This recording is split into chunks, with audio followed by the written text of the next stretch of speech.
All right, now we're going to gather our dry ingredients for our cookies.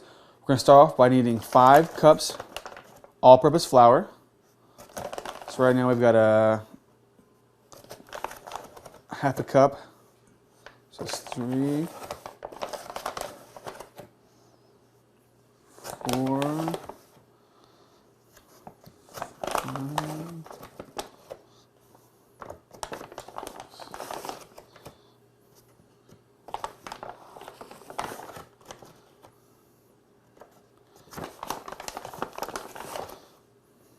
4.5. Now 5 cups. After that, we're going to need 1 teaspoon salt. And we're going to need 2 teaspoons baking powder. 1